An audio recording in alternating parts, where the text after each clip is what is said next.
Салам достор, сиздер менен Санжар. Бул чыгарылышта кыргыздын Мессиси аталган Гүлжигит Алыкуловдун өмүр баянын, эң биринчи чоң суммадагы айлыгын кантип коротконун жана трансфер рыногунда баасы канча турат, ошондой эле орус футболунун легендасы Андрей Аршавин Гүлжигитти мактаганын көрө аласыз. Андыктан түрдүрбөй видеону аягына чейин көрүп, каналды колдоп лайк басып коюңуз. Баштадык. Ушул оюн табасына керек болгон. Гүлжигит Алыкулов эки ойунчунун алдынан узатылган сокку жана гол.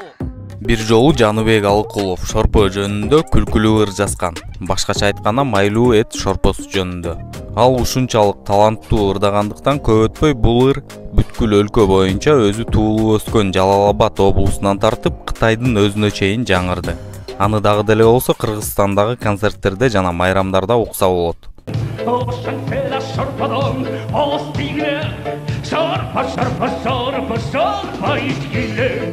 Гүлжигит төрөлгөн 2000-жылы Алыкуловдордун үй бүлөсү өлкөнүн эң ири шаары Бишкекте жашаган. Бүткүл Кыргызстан анын атасын Шорпо кайман аты менен таланттуу куудул, пародист жана ырчы катары билген.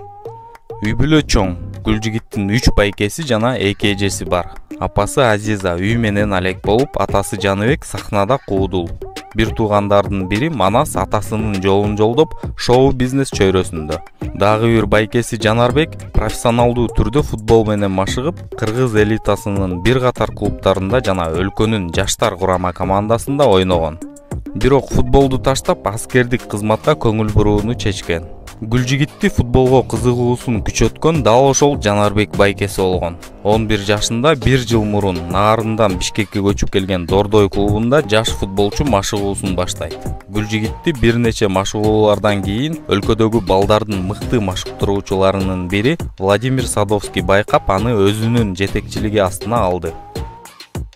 Кыргызстандын эң мыкты делген бир топ оюнчулары Владимир Садовскийдин кол астында машыгышкан. Алардын арасында Мирлан Мурзаев, учурдагы курама команданын лидерлеринин бири. Мурзаев Алыкуловдун сүйүктүү оюнчусу. Аны Гүлжигит бир нече жолу интервьюларында айтып келген. Ал өзүнүн оюн ыкмасы жана ал тургай позициясы да Мирланга абдан окшош. Өзүн сол канатта ыңгайлуураак сезет. Дордойдо Алыкулов 16 жашка чейин машыгып, Бишкектеги номер 42 орто мектепте билим алган. Мугалимдер анын футболго болгон каалоосун түшүнүп, ар тараптан колдоп турушкан. Кыргыз клубтарынын гранттары бул баланын келечеги футболдо экенине көздөрү жеткен.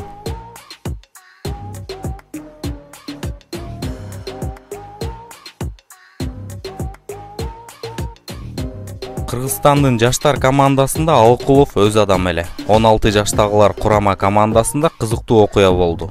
Жаштар арасындагы Азия чемпиондугуна чыгыш үчүн алар Бишкекте Непалдан келген курдаштарын гана жеңиши керек болчу. Алар 2-0 эсебинде утуп атып, 4 гол өткөрүп жиберип, жеңилип калышты. Балдар капа болуп, сумкаларын жыйып, казакстандык Таразга достук мелдешине кетип калышат. Ал жердегилердин бардыгын жеңип, медалдар жана сертификаттарга ээ болушуп, сүрөткө түшүп жатышканда машыктыруучунун телефону чалып калат. Ал жакшы жаңылыгы менен балдарды кубантат. Непалдыктар жасалма документтер менен ойногону үчүн турнирден дисквалификацияланып, Кыргызстан Азия кубогуна чакырылат. Жигиттер күтүүсүздөн айланадагыларды таң калтырып, ырдап, бийлеп башташты. Жаштардын континенталдык форуму Индияда өткөн. Анда дебют жасаган кыргыздар биринчи беттешинде Австралиянын курама командасын минималдуу эсеп менен сенсациялуу жеңип, бирок андан кийин жапондордон 8 голго жеңилишти. Жапондордун 2 голун Токиодон Мадридтин Реалына жаңы өткөн Такефуса Кубо киргизген. Тайпалык этаптагы 3-чү Вьетнам менен болгон беттеште Алыкулов 6-мүнөттө эсепти ачкан. Бирок анын командасы 3 эсе көп тоо өткөрүп жиберген. Натыйжада Кыргызстан тайпада 3-орунду ээлеп, плей-офф баскычына өтпөй калат. Ирак финалда Иран командасын пенальтиден утуп, ошол мелдештин чемпиону аталды. 2017 жылдын февраль айында Алыкулов Самюэль Этоо ойногон Түркиялык Анталияспорго өтөт. кыргыз жигитин көрүүгө чакырып, бир жумадан кийин алар кетирүүнү чечишти. Документтердеги көйгөйлөрдөн улам Гүлжигит Туркияда бир дагы расмий беттеш өткөргөн эмес.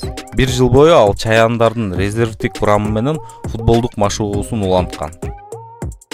Ошол кезде Казакстанда бир вариант бар болчу. Кайрат клубу чакырган. Бирок оюнчунун айтымында Кайрат клубу талап койгон. Көчүп барган учурда Казакстандын жарандыгын алуу керек эле. Гүлжигит өз өлкөсүнүн курама командасында ойноону кыялдангандыктан сунушталган вариантты четке какты.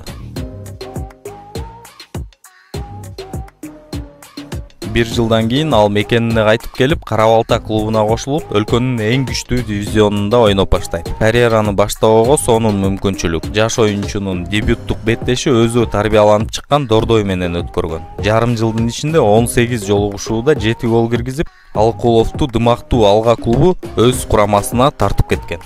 Ош шаарынын командасы менен жарым коргоочу күмүш медалга ээ болуп, сезондун экинчи бөлүгүндө 10 беттеште бир жолу айырмаланды.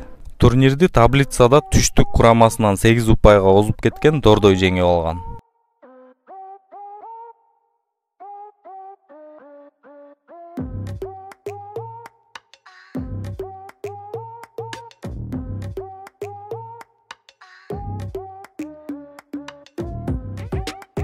Андан ары Белоруссия, Алкулов Гроднодогу Неманга, Жодина шаарындагы Мелдешке чейин кыш мезгилинде кошулган.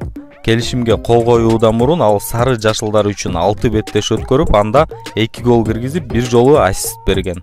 15 февралда ал клуб менен 3 жылга келишим түзгөн. Контракттын суммасы ачык айтылган эмес. Алкулов Беларусь лигасындагы мыкты дриблерчи болот. Ар бир оюнда орто эсеп менен 10дон ашык дриблинг жасап, анын жарымынан көбү ийгиликтүү. Неман клубу үчүн Гомелдин дарбазасына биринчи голун киргизип, жеңишке алып келген. Достор, бул жерден Гүлжигит эмне үчүн Месси деп атап коюшканын көрүп коюңуз.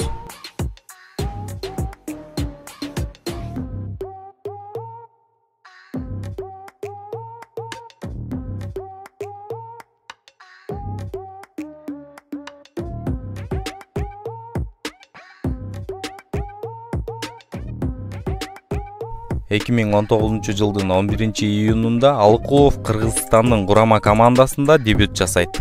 Палестина курамасы менен болгон беттеште Немандын оюнчусу 81 мүнөттө алмашууга чыгып, өзүнүн укмуштай финти менен эсте калды. Ак шумкарларды орусиялык Александр Кристинин машыктырат. Ал ошондой эле жергиликтүү Дордойду жетектейт. Белоруссияда ийгиликтерди жаратып, 2020 жылдын январында Гүлжигит Алматынын Кайратына өтөт. Трансфердин суммасы 180 000 еврону түзгөн. Ошол эле жылы Казакстанда да мыкты оюн көргөзүп, Кайрат менен чемпиондукка жетти. Орусиянын легендарлуу оюнчусу Андрей Аршавин Гүлжигиттин оюнун мактап белгилеген. Я не знаю, маленький парень вышел, это он местный или это подписали из этого? Я не знаю, маленький там, я уже слепой, я уже не вижу оттуда, где сидел. Ну не знаю, ну и в атаке, вот он маленький, да, он киргиз, был активен, заметен. Жакында эле Кайрат клубу Гүлжигит менен контрагын 2023 жылга чейин узартты. Достор, ал эми Гүлжигиттин Кайраттагы айлыгы жөнүндө мындай ачык маалымат жок. Бирок футболисттин берген интервьюларында ал биринчи Кайрат клубунан алган айлыгына апасына машина алып берип, үйдөгү кредитти жаптым дегени бар. Азыркы учурда Гүлжигит трансфер рыногунда баасы 750 000 еврону түзөт. Анын рыноктогу баасы Неман клубуна өткөндөн баштап өсө баштаган. Кыргызстандагы эң кымбат футболчулардын катарында экинчи орунда турат.